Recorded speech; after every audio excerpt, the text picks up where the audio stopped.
की यह कहानी सुनने के बाद आपकी जिंदगी बेहद ही आसान हो जाएगी। जिंदगी को कैसे जीना चाहिए और खुशी खुशी कैसे बड़ी से बड़ी सफलता प्राप्त की जा सकती है, इसके पीछे का एक गहरा रहस्य आज मैं आपको एक कहानी के माध्यम से सुनाऊंगा।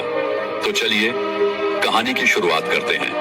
दोस्तों, महात्मा बुद्ध कहते हैं कि शांति हमारे भीतर है, शांति हमारे अंदर से आती है, इसे बाहर ढूंढना व्यर्थ है।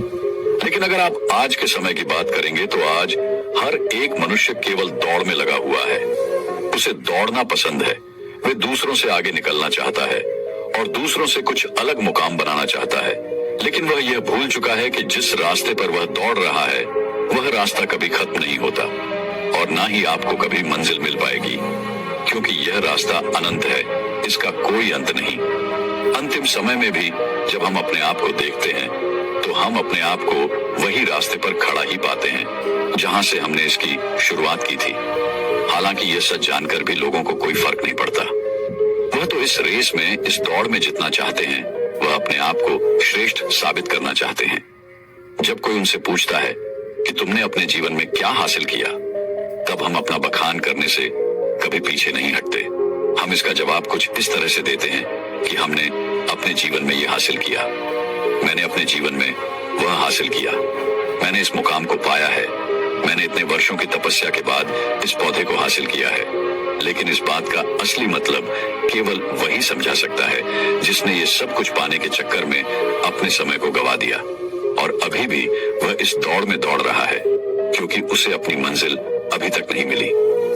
वह इस अनंत रास्ते की आखिरी छोर तक पहुंचना चाहता है, लेकिन जब वह पीछे मुड़कर देखता है तो वह अपने आप को इस रास्ते पर अकेला खड़ा महसूस कर पाता है। और यही हम सबके साथ भी होगा।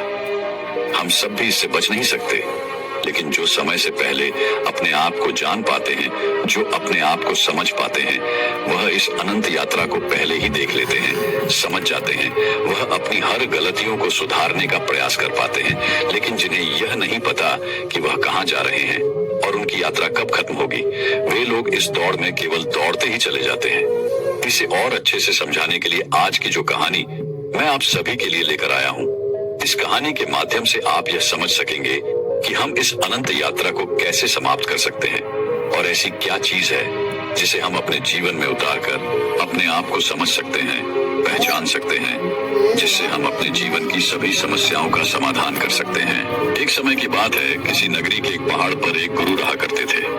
उन गुरु की ख्याति दूर दूर तक फैली हुई थी। वह गुरु बहुत ही ज्ञानी थे, लेकिन उन्होंने अपने पूरे जीवन काल में कभी किसी को अपना शिष्य नहीं बनाया। उनके पास अनेक लोग आते और उनसे कहते कि हमें अपना शिष्य बना ले, लेकिन वह कभी किसी को अपना शिष्य नहीं बनाते और वहां से उन्हें भगा देते। इसी तरह से समय बीतता गया। समय के साथ साथ अब युवा गुरु धीरे धीरे वृद्ध हो चुके थे।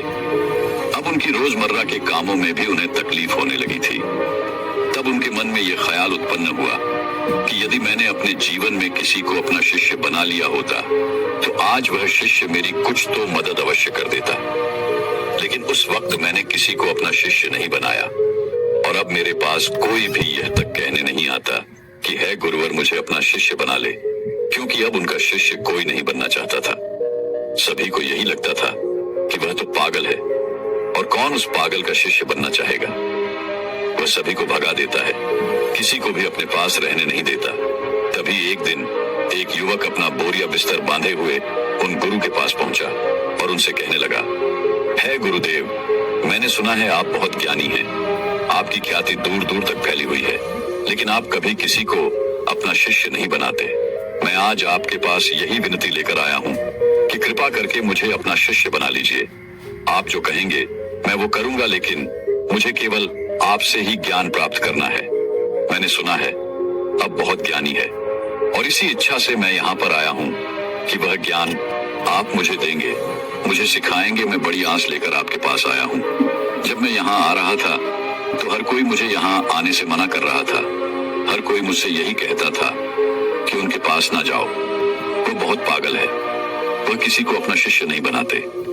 यदि तुम उनके पास जाओगी तो वह तुम्हें डांट कर भगा देंगे, लेकिन तुम्हें अपना शिष्य नहीं बनाएंगे। सभी लोग मुझे रोक रहे थे, लेकिन मुझे तो केवल आपका ही शिष्य बनना है। क्या आप मुझे अपना शिष्य बनाएंगे? कृपा करके न मत कहिएगा। मैं आज आपके पास बड़ी आस लेकर आया हूँ। उस युवक के मुख से यह सारी बातें सुनकर वह गुरुवर उस युवक से कहते हैं, हाँ, आज से तुम मेरे शिष्य हो। मैं तुम्हें अपना शिष्य बनाता हूँ और कल से मैं तुम्हें ज्ञान भी अवश्य दूंगा। धीरे धीरे रात्रि का समय हो चुका था और उतने ऊपर उस पहाड़ी पर पानी का कोई स्रोत नहीं था। पानी लेने बहुत दूर जाना पड़ता था और शिष्य को बहुत जोरों की प्यास लग चुकी थी। वह पानी ढूंढने के लिए यहाँ वहां घूम रहा था, यहाँ वहां फिर रहा था, लेकिन उसे कहीं भी पानी नहीं मिला। और जब उन गुरुवर ने अपने उस शिष्य को पानी ढूंढता हुआ देखा तो उन्होंने कहा, बेटा, तुम्हें इस पहाड़ पर कहीं पानी नहीं मिलेगा। आज की रात तुम्हें ऐसे ही बितानी पड़ेगी।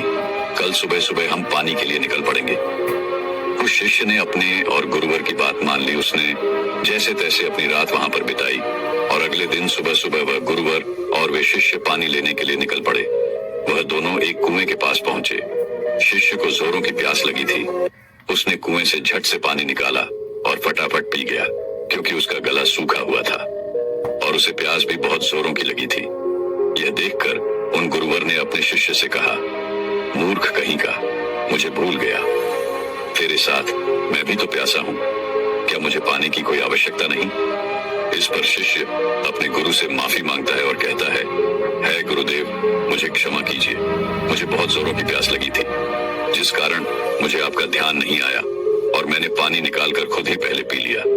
लेकिन रुक जाइए, मैं अभी आपके लिए पानी लेकर आता हूँ। इतना कहकर उस शिष्य ने एक बार फिर से कुएं से पानी निकाला और गुरुवर को पिलाया।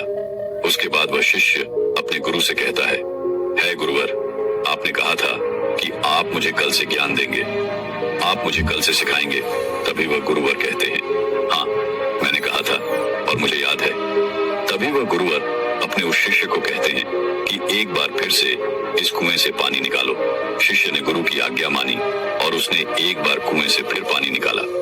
यह देख वह गुरुवर अपने उस शिष्य से कहते हैं, भंते, अब तुम ही मुझे यह बताओ कि यह पानी और वह पानी जो तुमने पिया था, इन दोनों में क्या फर्क है? इन दोनों में क्या अंतर है? शिष्य ने अपने गुरुवर की बात बड़ी ध्यानपूर्वक सुनी और उसके बाद अपने हाथ में लिया हुआ